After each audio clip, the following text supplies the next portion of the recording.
Thank you so much for joining us online today. We so appreciate you checking out this message. We hope you enjoy it and are inspired to live more and more like Jesus Christ by His grace. If you would like to support the ministries of Rancho, you can do so at rancho.tv/giving. Set up a giving profile and a reoccurring gift. We'd sure appreciate that. Enjoy.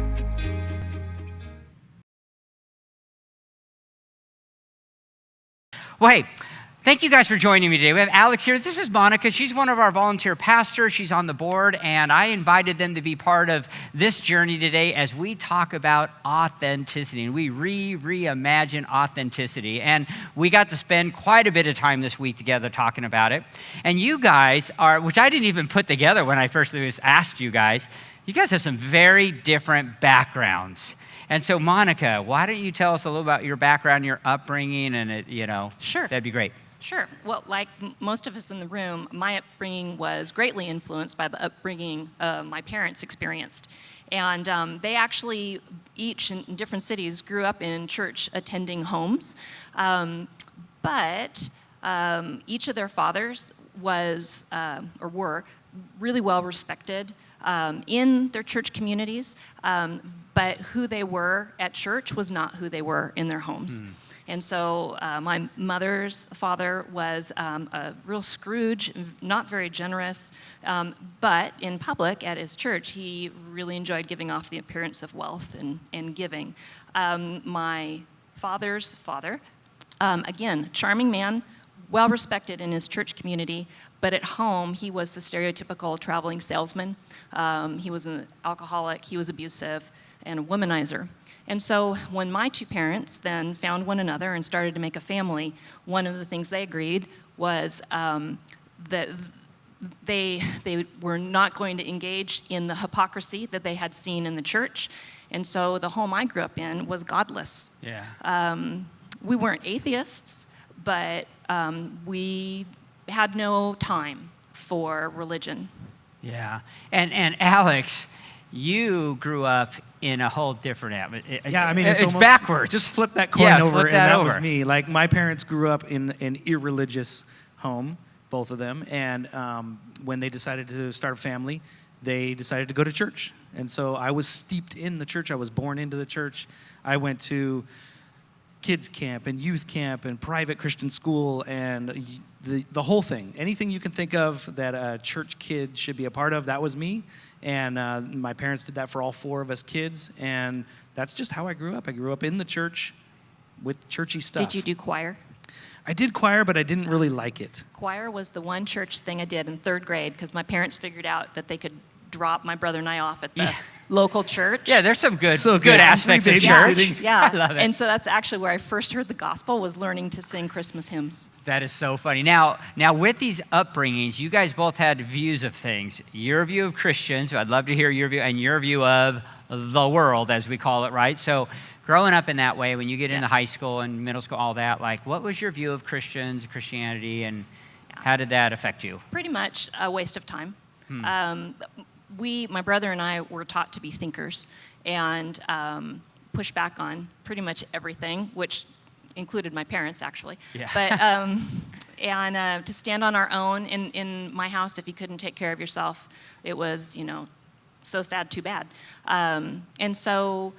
And you achieved a lot. I mean, you were a great student, jobs, things like that. Well, that's where my identity was. Right. And that's where I got affirmation, was at being the best at whatever it was that I was doing. So, but along the way, I had friends, usually through school, I thought they were friends, who would take me on as a project. So it followed the same pattern. I'd be befriended. I'd get the invite to a sleepover, which included church the next morning. I would go. Always Saturday night. I'm not doing no more Saturday night sleepovers. Yeah, you know what? It was kind of entertaining. Yeah. Like I said, I pushed back on everything, and that included host parents sometimes. Right. So, but then when I gave the no, oh no, this isn't for me, the friendship, 99 times out of 100, that was the end of that. So what I experienced was this ongoing rejection from the Christian community, not the least of which happened with a study partner I had in algebra. We'd go to her house, we'd sit at the kitchen table, we'd work on our algebra, and a couple visits in, I noticed her mom kind of prodding me with questions a little bit, and come to find out that, questions about my upbringing and my family and the church we attended, and I was of the world. And her daughter was forbidden from hanging out with me anymore. Yeah. And I didn't smoke or anything. Yeah. And one thing you talked about is how much you could have used the family, like a loving family to Absolutely. bring you in. I know my upbringing, there was a family named the Deals that my family imploded, divorce and alcoholism and everything. And they were the family, I got to tell them 10 or 15 years later how much they meant. They never knew, So, but Alex, you had the view of the world, right? So I was the family that was interviewing the friends and finding out if they were good enough to hang out with, and if they went to warn them church. about people like her. Yeah. And so I just grew up with this heaviness that was just kind of ingrained in me, that the world was evil, and that the world was out there, and that the world was something else. The world was something that needed to be saved. The world was something that could drag me away from God, that I could lose my relationship with God by being too involved in the world. It was this big, bad thing that I was to stay away from. And that's kind of the way that I grew up. Yeah. Did you ever do the stand on a chair in youth group and who can pull? The person's going to pull you down before you get pulled up. When you say projects, that's literally, I had projects. You know, I had this weight. I remember youth pastors just like trying to get me to go witness, trying to get me to go share my faith, trying to get me to go make converts. I had a season in my life where I had to go door knocking, and I hated every stinking minute of it. Right. I felt so inauthentic. I felt, I hate this. I would never open my door to someone who was knocking on the door to try and tell me about a religion. Yeah. Now, see, from the perspective of a person of the world, what a waste of time. Seriously. Yeah. Hey, we were on the same page. But you became a Christian in your early 20s, and that started an interesting journey for you, going to church and seeing hypocrisy still, but then something happened over the next 10 years. Well, why don't you tell us about that? Well, I got married, for one thing, and to an amazing man whose name happens to be Steve, but we'll refer to him as Steve the more handsome. Yeah. Well. And I think just all Steves are handsome. It's just kind of how it works, right? So any Steves out there, woo, yeah. Anyway, and he comes from a background much like Alex's, and so I had been a believer just for about a year when we got married, and we knew we needed to be in a church, and so we started attending his parents' church.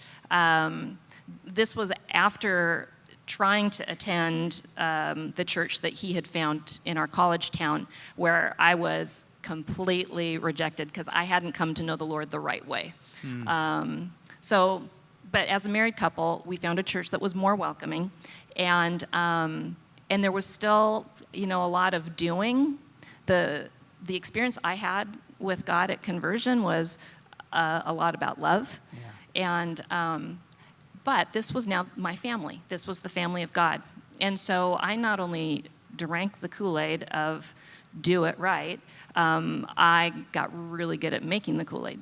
And took that brain and started teaching and repeating the things that I pretty much was told I was supposed to. Yeah, and that was an interesting journey because you kind of came to the Lord by really kind of reading and reading the life of Jesus, and then going to church and going, this doesn't look like the life of Jesus, and then getting kind of converted. It's almost like a double conversion into that kind of world. And I think I lost Jesus. I lost Jesus on the path of what I thought the church was supposed to be, my interpretation of that. And then Alex, you kind of have a journey in your life. Never really became a super rebellious kind of person, a little bit here or there, but got even more involved, but then some stuff happened to you that kind of really impacted your life. Yeah, I just kind of continued my journey into the church. Like you said, had a couple little things here and there where went off and did my own thing for a little bit, but I got more and more involved in volunteering and learned how to play the guitar and, just started repeating these things that I had learned and became a youth pastor. And then got into more things like this and then started helping with church planning. And then I got involved in a church that was just a rocket ship of a church. I mean, it was just crazy. It went from just like a garage to 1,000 people in just a few years. And one of the most incredible journeys I've been on, made some of the best friends I've ever made, saw some of the most authentic relationships that I've ever been a part of. And then the whole thing just fell apart. Yeah. Because leadership just, the worst of the worst. The worst of the worst. The worst like, of the the worst. worst things that we hope we hear a lot of. It Yeah. happened right in your You know, midst. and And it you just- were on staff at that I was on church. staff, Yeah. and it just Devastation. really kind of just, I think it just kind of like reignited something inside of me that had always been there. And that was these feelings of like, just some doubts, some issues, some questions that I had. You know, Monica, when we were talking, you had originally said that one of the reasons you didn't like Christians is because they didn't think. And I'd be honest, like, I think I was one of those Christians that just didn't think. Yeah. I just had some stuff that got baked into me when I was 2 and 3 and 4 and 5 and 15 and 17. And I didn't know why I believed it. Yeah. You know, I That's struggled. easy. Yeah. It's easy, you know, for that to happen. But God's so faithful, and He does bring those situations and those seasons to, I think, invite us to re-examine our relationship with Him. And I know that. Well, that happened to you. So you're on a journey of authenticity. Some stuff happened, you know, good stuff, you know, but it got you thinking. Tell us about kind of this journey when that began to shift and change. And Yeah. Well, so it was 4 stuffs. 4 stuffs. 4 kids born to us. Yeah. And not at the same time, thank God. But we had a couple others come through our home over the years, and we raised them in the church, much like your upbringing. And then we came.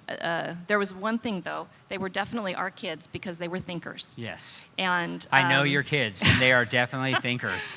And they're independent. Yes. And they. Don't you hate when that happens? You're all, oh no, they're like me. No, I do not actually. No, we love it. Yeah. So, but we started hitting some bumpy things with some of our kids, and one in particular kind of pushed Steve and I to seek counsel from some older, wiser parents in our church. And to be clear, you know, this kid was on a really challenging path, and we were concerned for life and limb, so to speak. So but the response that we got, the counsel we got, was that it was time, and here's the throwback word. Oh yeah. Time for tough love. Yeah. It was, he had wandered, and it was time to just cut the strings and let him go and learn from the consequences of his actions.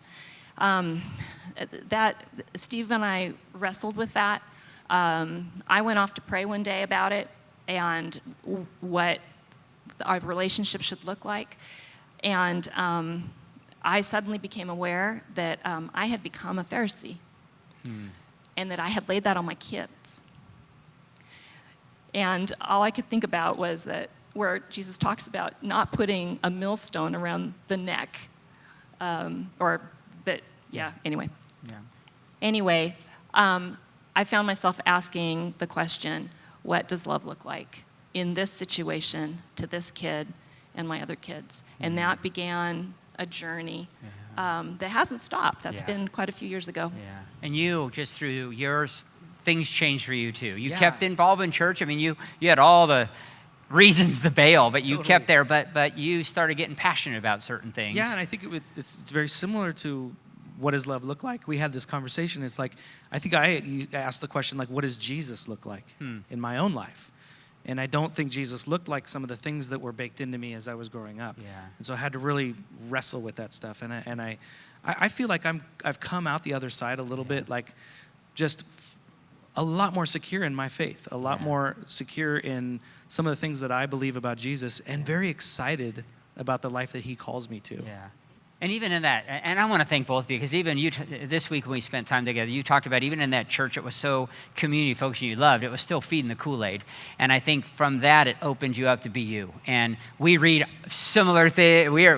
This is one of my kindred spirits here when it comes to just thought and talking about things. And thank you. And he also, one thing Alex is, he's our fun guy. He says, man, his authenticity is have fun in life. And he brings that to this church, and he wants that in this church. And just thank you for that. You've taught me a lot about that. And Monica, you still are a very systematic thinker, and your love for the word and study for the word, but you asking that question, what does love look like, is so apparent in your life. And I know you guys have faced backlash because of these things. You deal with stuff, people going like, oh, warning you now, warn your kid, now it's warn you. And you guys have just taken that and journeyed with that, and thank you for being part of what we're doing here at Rancho. So let's give them a hand, and thank you guys so much.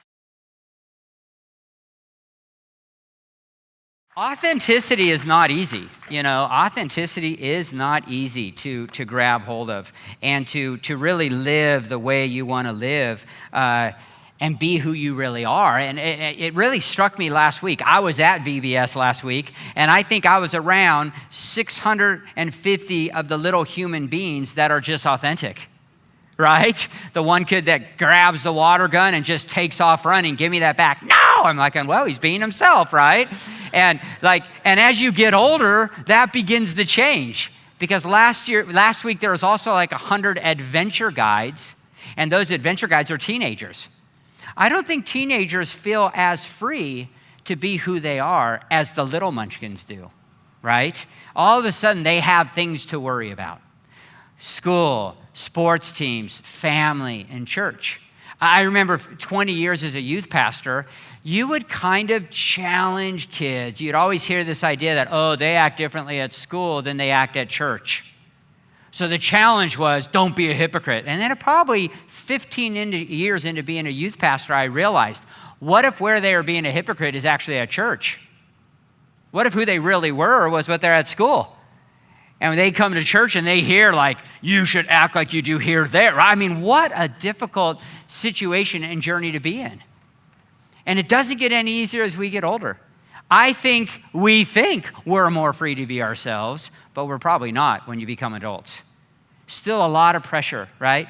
A lot of pressure at work, a lot of pressure at home, a lot of pressure in our lives, what we're going to do. And you know what? Church can be one of the most difficult places to feel free to be yourself. It can be one of the most difficult places to feel free to be yourself. Man, the pressure can be so great to conform, right? To conform, to adapt, to talk in certain ways, to take stands in areas of things that you might not agree with, right? Because the whole church is on the same boat. To believe things that maybe you struggle with believing. Add to that just the daily struggle of relationships, circumstances, just emotional, mental health. There's so much going on. I saw a cartoon this week, kind of remind me of that. Have you ever felt this way going to church? Go take a mask, put it on, welcome, and then the pastor says, I want you all to feel free to get really vulnerable with each other today. Ever felt that where the pastor has a mask on as well? I mean, that just struck a chord. So many times this is how we feel. And here's the kicker for me. For many, it's the fear of God that has been instilled in us from an early age that can make authenticity scary. We've been raised, warned, right, that God is looking at you, God sees you. Ooh. Whew. That can be a huge load. I mean, isn't that what the Bible's about? The Bible's about warning you to act right, warning you to believe right, or else you will be rejected. That's often what the message is, and it can be very scary. And no doubt, that kind of stuff you see in the Bible, right? But remember what this series we're doing this summer is called. It's about reimagining a world according to Jesus. We're reimagining a world according to Jesus, and that's what's important. A few years ago, one summer, I decided just to read Matthew, Mark, Luke, and John over and over again. That's all I was going to read out of the Bible for the summer. And just keep reading Matthew, Mark, Luke, and John. If you don't know, that's called the Gospels. That's where you'll find the life and the teachings of Jesus. It's the first 4 books of the New Testament in the Bible. And I did. I read that over and over again. And all of a sudden, a question, as I was reading it, all of a sudden a question popped into my mind. And this is what I focused on. What upset Jesus? I don't know why that stood out to me. He overturns tables. He seems pretty gnarly at times, going after people. And I wanted to know what upset him. And one of those chapters that has always stood out to me is Matthew 23. This is the chapter where Jesus goes off, man. He goes off. But who does he go off to? And I think it's important that we think through these woes, these warnings that Jesus warns. Let's take a look at verse 1 in Matthew 23. Then Jesus said to the crowds and to his disciples, these are all probably Jewish people out here listening to him, the teachers of the law and the Pharisees, they sit at Moses' seat. So you must obey them and do everything that they tell you. You're in this religious system. You feel this obligation. You must obey them. They're the religious leaders. But check out what he says. But do not do what they do, for they do not practice what they preach. They tie up heavy loads. They put them on men's shoulders, but they themselves are not willing to lift a finger to move. Whew, that's pretty heavy. Don't do what they do. They are burdening you. They're burdening you. Then he goes on in verse 13. Woe to you. He starts talking right to them. Woe to you, teachers of the law and Pharisees, you hypocrites. You shut the kingdom of heaven in men's faces. That is a powerful statement. You are closing the doors to the kingdom of heaven. You think you're just warning or whatever you're doing as a hypocrite? You're shutting the door. And look at what he goes on to say. You yourselves do not enter, nor you let those enter who are trying to. There's people trying to enter and you won't let them.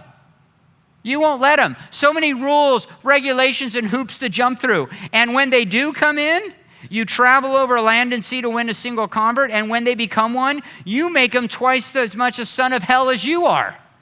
That's a pretty heavy statement. So not only are you not letting people get in, but when they finally jump over all the hoops of your legalistic rules and regulations, they become twice the children of the devil than you are. It's like I've known pastors that I'm okay with, but people that follow them are real pains. You know, it's like when Monica said, I just didn't take the Kool-Aid. I began becoming a great maker of the Kool-Aid, right? I became even worse off. Matthew 23, and then in verse 23 and 24. Woe to you, teachers of the law and Pharisees, you hypocrites. You give a tenth of your spice, mint and dill, but you have neglected the more important matters of the law. We talked about this last week. Justice, mercy, and faithfulness. You should have practiced the latter without neglecting the former. You blind guides, you strain out a gnat.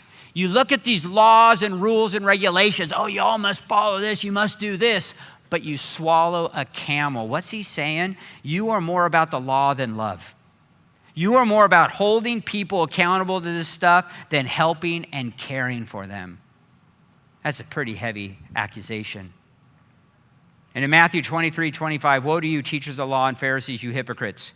You clean the outside of the cup and dish, but the inside they are full of greed and self-indulgence. Now note, it's not just about being a hypocrite. It's not just about being a hypocrite. Man, I hear that so much. Oh, we're hypocrites, they're a hypocrite, we're a hypocrite. I don't want to go to church, all hypocrites, right? I mean, what is Jesus talking about when he's talking about hypocrites? Because that could be a burden that you carry. I know early on in my Christian life, I don't want to be a hypocrite. I'm a hypocrite. Oh, I'm driving this. Oh, I must be a hypocrite. I go to church and I praise the Lord, and then I'm doing this, I'm struggling with this. Oh, I must be a hypocrite. Don't be a hypocrite. It's not just saying that. What is Jesus saying? Is he trying to heap burdens on you and me just to heap those burdens? When in reality, what he's talking about is people that are using their religious power, their religious prestige to oppress other people, to close the door of the kingdom on them, or to make them twice the children of the devil as they are. That's the hypocrite. That's what he's talking about. That's what these people are doing. Here's how I concluded it. That Jesus' strictest warnings were directed to those who were making it difficult for others to come to God. Let that sink in. They were making it difficult for others to come to God. Read through the life and teachings of Jesus.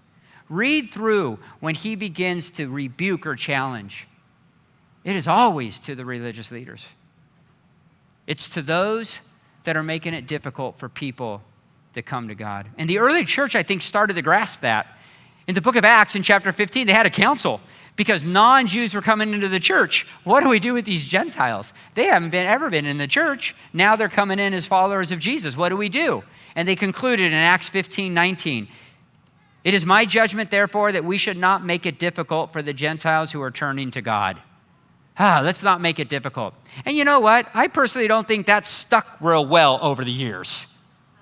Might have worked for a while, but there's some history where it can get tough again. You don't believe the same thing. We're going to kill you and literally kill you. Here we are sitting now with some 25,000 different denominations. We don't do this real well. We don't do this real well. A huge list of doctrines that so much. You go to a certain place, here's our doctrines. Do you follow these or do you not follow these? This is who we are. And you can just go search for churches, right? Go through the doctrinal statement and no, I don't believe that. I'm going to go over here. No. People love it. They get on Rancho and go, you don't have enough doctrinal statement because we're a diverse community of friends, right? We're trying to focus on other things. It's hard. Or a list of rules to follow and live by. And there's leaders throughout history, leaders that can speak with such passionate, challenging rhetoric that you feel overwhelmed, right? You can feel overwhelmed to follow, to believe like they believe no matter what, to be in the in crowd. This is who we are. Are you in or out? And now many people love and thrive in those kind of settings. I get it, man. We love and thrive. I did. I was in that kind of setting where I got saved in the first church I went to. I loved it. You know, I felt like, man, I got accolades because I'm right in line. It didn't matter. But as I started thinking, it got more difficult. As I started thinking the way I think, which is pretty difficult. But a lot of people thrive in that. They love being at a place that everything's buttoned down. We have it all figured out. Here's our 15-page doctrinal statement of where we are. This is where you are or not. And I'm not putting that down. It's amazing churches doing amazing things that fall into that category. But some of you here today, some of you listening online today, that has not been the safest environment for you. Maybe because of the things you struggle with. Maybe because of some of the thoughts and the struggling with belief and trust and that kind of stuff. Maybe it's become difficult for you. Maybe you question things too much or you feel you just don't fit the mold. And whenever you went to church, you felt like these woes were at you because you didn't just, inside you knew, I'm not here. Well, I think it's time to reimagine Jesus' woes as being directed at those Jesus was talking to, the religious leaders using their power over others. I think that's the first thing we need to reimagine. We need to let that sit. We need to let that be who Jesus was talking to, because that's who he was. It's not talking. He was not just talking to normal people like you and me, right? Normal people like you and me, where we wrestle with the pressures of life, where we struggle at times with what we believe and what we think we believe, right? Or we feel like all we do is fail over and over again.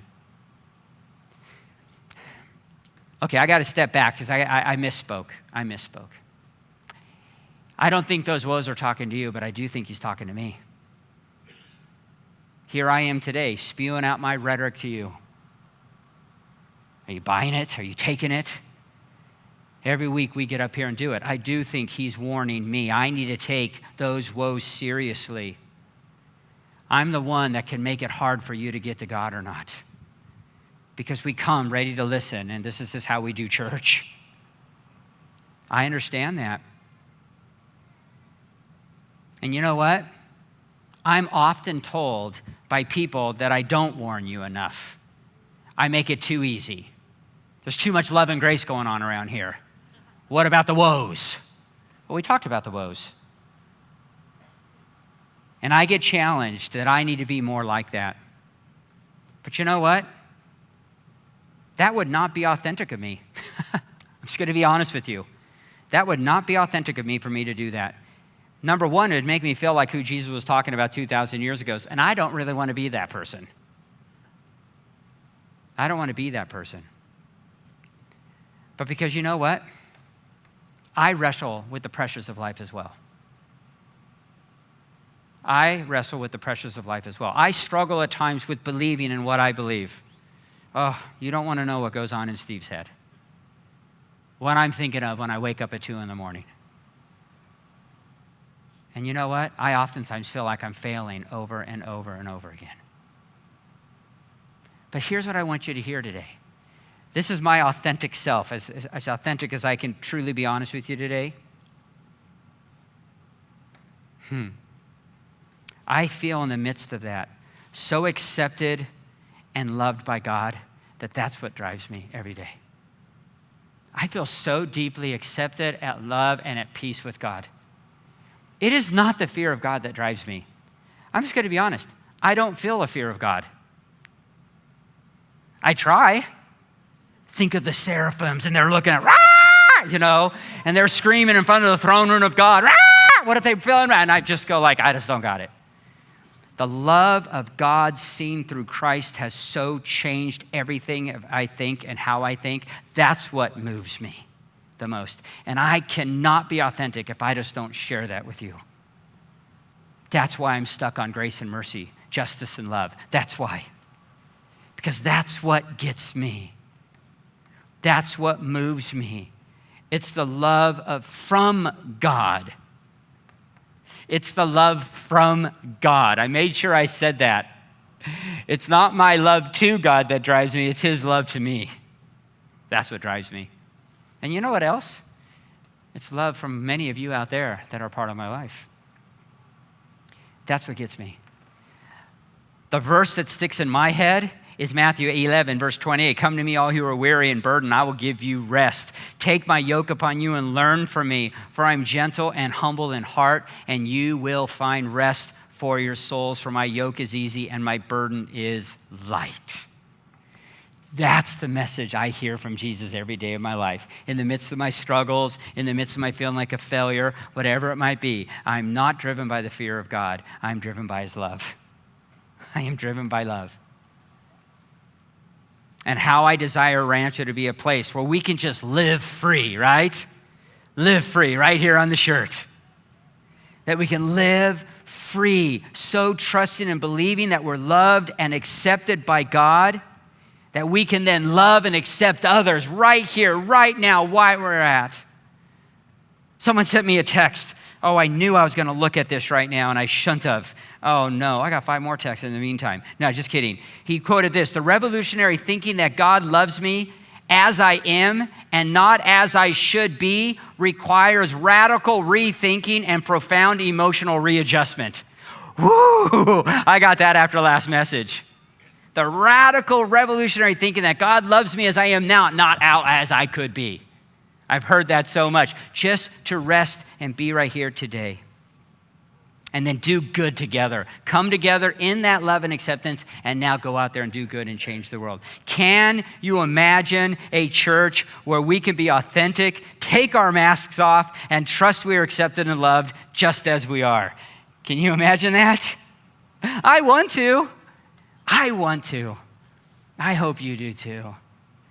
I think it's going to be the love of God that's going to drive that. And I believe for some of you here today, some of you listening today, it starts with your own heart first trusting that right where you're at is good, okay. Right where you're at is where God is. Not where you think you need to get to, where you're at. That unconditional love of God where you're at, that's what can empower our lives more than anything. For God so loved the world, right, that he gave his only son. And I love 1 John 4:18. There is no fear in love, but perfect love drives out fear. It's time. It's time for us to see God's love as driven out fear. It's not an easy journey, but it's a road worth traveling on. It's a road worth getting on. There's no destination, man. This is a journey day in and day out where mercy triumphs over judgment and love triumphs over fear.